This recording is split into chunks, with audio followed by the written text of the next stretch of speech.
नमस्ते दोस्तों। आज मैं आपके साथ एक ऐसी कहानी साझा करने जा रहा हूं जो न केवल प्राचीन भारतीय पौराणिक कथाओं पर आधारित है, बल्कि हमारे वास्तविक जीवन के अनुभवों से भी जुड़ी है। यह कहानी आपको भगवद गीता की शिक्षाओं के माध्यम से सच्ची खुशी और आत्मा की शांति का मार्ग दिखाएगी। हम में से कई लोग जीवन में सफलता और समृद्धि की खोज में लगे रहते हैं, लेकिन अक्सर हमें भीतर की शांति और सच्ची खुशी नहीं मिल पाती।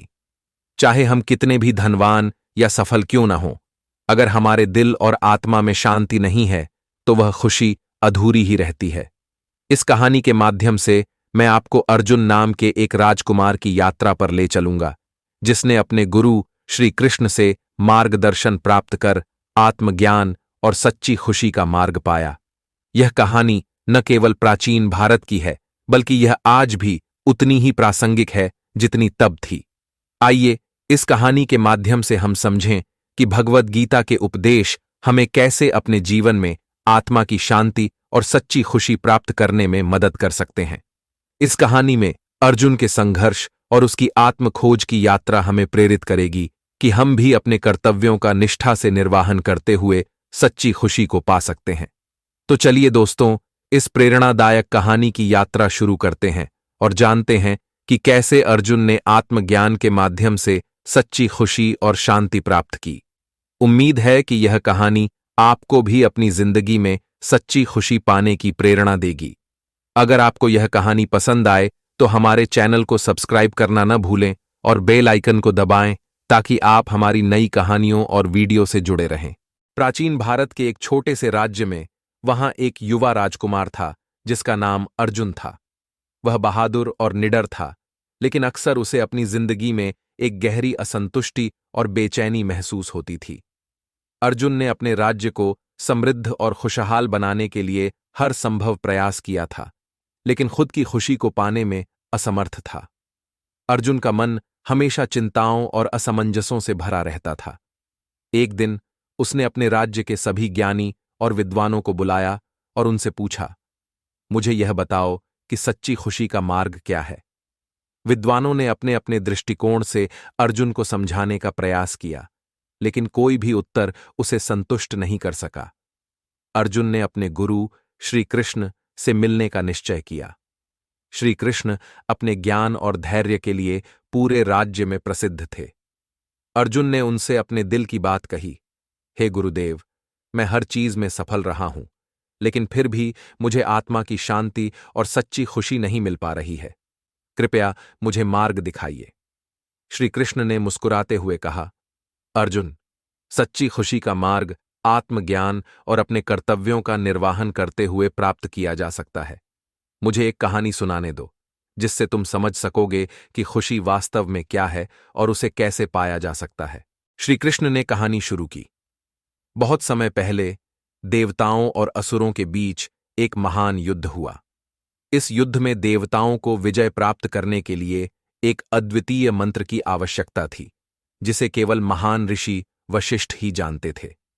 लेकिन वशिष्ठ ऋषि ने इस मंत्र को केवल उस व्यक्ति को देने का निर्णय लिया जो सच्ची खुशी की खोज में हो और उसे समझ सके। देवताओं ने अपने सबसे प्रिय दूत नारद मुनि को वशिष्ठ ऋषि के पास भेजा।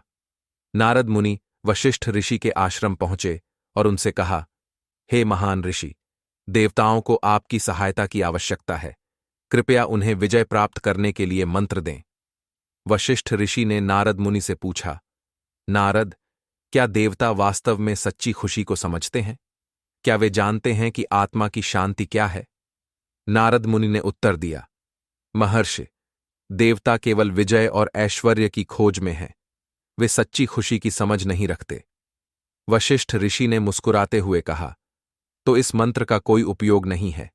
सच्ची खुशी आत्मा की शांति और अपने कर्तव्यों के प्रति निष्ठा में है। नारद मुनि ने वशिष्ठ ऋषि की बात को ध्यान से सुना और देवताओं के पास लौट आए। उन्होंने देवताओं को वशिष्ठ ऋषि के उपदेश के बारे में बताया। देवता इस संदेश को सुनकर चिंतित हो गए, क्योंकि वे केवल बाहरी ऐश्वर्य और विजय की खोज में लगे थे। उन्होंने नारद मुनि से कहा, तो हम सच्ची खुशी और आत्मा की शांति कैसे प्राप्त कर सकते हैं? नारद मुनि ने उत्तर दिया, वशिष्ठ ऋषि ने कहा है कि आत्मा की शांति और सच्ची खुशी का मार्ग आत्मज्ञान और अपने कर्तव्यों का निर्वहन करते हुए प्राप्त किया जा सकता है। हमें अपने भीतर की ओर देखना होगा और आत्मा की गहराई में उतरना होगा। देवताओं ने इस पर विचार किया और निश्चय किया कि वे अपने जीवन को बदलेंगे और आत्मज्ञान की खोज में लगेंगे। उन्होंने अपने कर्तव्यों को निष्ठा से निभाना शुरू किया और अपनी आत्मा की शांति को खोजने के लिए ध्यान और साधना में लीन हो गए। कई वर्षों के कठोर तपस्या और आत्मचिंतन के बाद देवताओं ने सच्ची खुशी को समझा। वे जान गए कि सच्ची खुशी बाहरी ऐश्वर्य और विजय में नहीं है, बल्कि आत्मा की शांति और अपने कर्तव्यों का निष्ठा से निर्वाहन करने में है। अर्जुन ने इस कहानी को सुनकर अपने गुरु श्री कृष्ण से पूछा, गुरुदेव, मैं इस सच्चाई को अपने जीवन में कैसे लागू कर सकता हूं? श्री कृष्ण ने उत्तर दिया, अर्जुन, सच्ची खुशी आत्मज्ञान और अपने कर्तव्यों का निर्वाहन करते हुए प्राप्त की जा सकती है। गीता के उपदेशों को समझो और अपने जीवन में लागू करो। अपने कर्तव्यों को निष्ठा से निभाओ और अपनी आत्मा की शांति को खोजो। तभी तुम सच्ची खुशी प्राप्त कर सकोगे। अर्जुन ने श्री कृष्ण की शिक्षाओं को अपने जीवन में अपनाया और अपने कर्तव्यों को निष्ठा से निभाना शुरू किया। धीरे धीरे उसे आत्मा की शांति और सच्ची खुशी का अनुभव होने लगा। वह जान गया कि सच्ची खुशी बाहरी ऐश्वर्य और विजय में नहीं है, बल्कि आत्मा की शांति और अपने कर्तव्यों का निष्ठा से निर्वाहन करने में है। अर्जुन ने अपने राज्य को समृद्ध और खुशहाल बनाया, लेकिन इस बार वह अपनी आत्मा की शांति और सच्ची खुशी को प्राप्त करने के लिए अपने कर्तव्यों का निर्वाहन कर रहा था। उसने अपने राज्य के लोगों को भी सच्ची खुशी का मार्ग दिखाया और उन्हें आत्मज्ञान की महत्वता को समझाया। अर्जुन की शिक्षाओं के अनुसार राज्य के लोगों ने भी अपने कर्तव्यों का निष्ठा से निर्वाहन करना शुरू कर दिया। वे अपने कार्यों को पूरी ईमानदारी और समर्पण के साथ करते थे। धीरे धीरे राज्य में समृद्धि और खुशहाली बढ़ने लगी। लोगों ने महसूस किया कि जब वे अपने कर्तव्यों को सही ढंग से निभाते हैं और आत्मज्ञान की ओर अग्रसर होते हैं, तो उन्हें आत्मा की शांति और सच्ची खुशी प्राप्त होती है। राज्य में हर ओर प्रसन्नता और संतोष का माहौल बन गया। अर्जुन ने राज्य के युवाओं को गीता के उपदेशों और आत्मज्ञान की शिक्षाओं के महत्व को सिखाने के लिए विद्यालयों और गुरुकुलों की स्थापना की। उसने सुनिश्चित किया कि आने वाली पीढ़ियां भी इन शिक्षाओं को समझें और अपने जीवन में लागू करें। राज्य में आत्मज्ञान और कर्तव्य पालन की परंपरा मजबूत हो गई। लोग अपनी जिम्मेदारियों को समझते थे और उन्हें पूरी निष्ठा के साथ निभाते थे। इस प्रकार राज्य में सदियों तक समृद्धि और खुशहाली बनी रही। अर्जुन की कहानी और उसकी शिक्षाओं का प्रभाव पूरे राज्य में फैल गया। दूसरे राज्य के लोग भी अर्जुन की शिक्षाओं को जानने और समझने के लिए उसके राज्य में आने लगे। अर्जुन ने अपनी शिक्षाओं को सबके साथ बांटा और लोगों को आत्मज्ञान और सच्ची खुशी का मार्ग दिखाया। श्री कृष्ण की शिक्षाएं और भगवद गीता के उपदेश लोगों को आत्मा की शांति और सच्ची खुशी की ओर मार्गदर्शन करते रहे। अर्जुन ने अपने राज्य में जो बदलाव लाया था, वह एक प्रेरणादायक उदाहरण बन गया। अर्जुन ने अपने जीवन के अंत में भी आत्मज्ञान और कर्तव्यों के प्रति निष्ठा का पालन किया।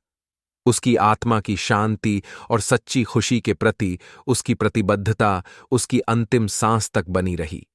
उसने अपने जीवन का हर क्षण आत्मज्ञान की ओर अग्रसर होने और अपने कर्तव्यों को निभाने में बिताया। अर्जुन की मृत्यु के बाद उसकी शिक्षाओं और उसके द्वारा स्थापित परंपराओं को राज्य के लोगों ने बनाए रखा। अर्जुन की आत्मा की शांति और सच्ची खुशी की खोज की यात्रा ने राज्य के लोगों को एक नया दृष्टिकोण दिया और उनके जीवन को अर्थपूर्ण बना दिया।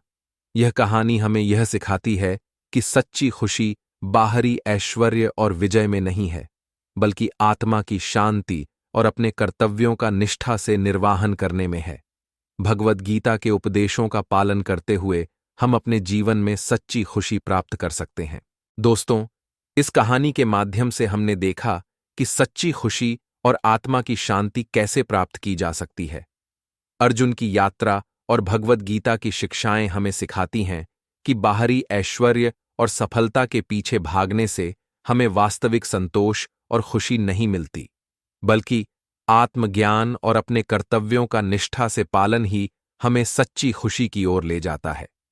अर्जुन ने अपने गुरु श्री कृष्ण के मार्गदर्शन में आत्मचिंतन और कर्तव्य पालन के माध्यम से सच्ची खुशी पाई। उसने न केवल अपने जीवन को संतोषपूर्ण बनाया, बल्कि अपने राज्य के लोगों को भी सही मार्ग दिखाया। यह कहानी हमें प्रेरित करती है कि हम भी अपने जीवन में आत्मज्ञान की खोज करें और अपने कर्तव्यों को पूरी निष्ठा से निभाएं।